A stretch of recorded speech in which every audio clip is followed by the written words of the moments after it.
Hello viewers, Lipi's cuisine থেকে স্বাগতম। আজকে আমি আপনাদের জন্য একটা সুন্দর রেসিপি নিয়ে এসেছি। প্রথমে আমি আপনাদের এটা আমি সাবুদানা আগে রেডি করে রেখেছি। সাবুদানাটা আমি সিদ্ধ করে নিয়েছি।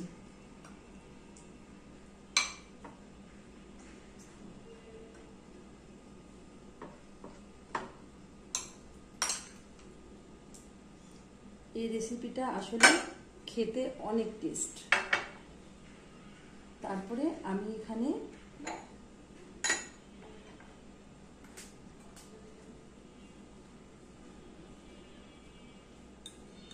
তৈরি করা মিষ্টি দিয়ে দিলাম। এটা আমার একটু দানাদার মিষ্টি। এই জিনিসটা আসলে দিলে পরে খুবই সুন্দর লাগবে খেতে। এটা আমি নিজেই তৈরি করেছি অবশ্য বাসায়। আপনারা চাইলে পরেও তৈরি করতে পারবেন। ছানা দিয়ে অনেক সুন্দরভাবে বানানো যায় এটা। এরপরে আমি এখানে কিশমিশ রেখেছি। আমি এবার কিশমিশ নিয়ে নেব। কিশমিশ দিয়ে দিলাম। আসলে কিশমিশটাও তো মিষ্টি, যার জন্য এটা খেতে অনেক সুন্দর লাগবে।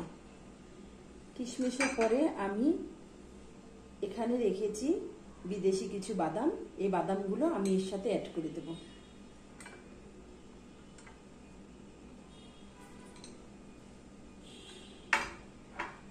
আমি এখানে আধা লিটার দুধ জাল করে রেখেছি।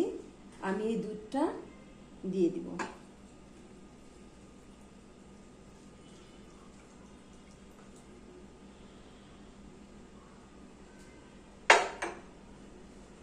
দুধটা দিয়ে দিলে কালারটা অনেক সুন্দর আসবে এবং খেতেও সুন্দর লাগবে।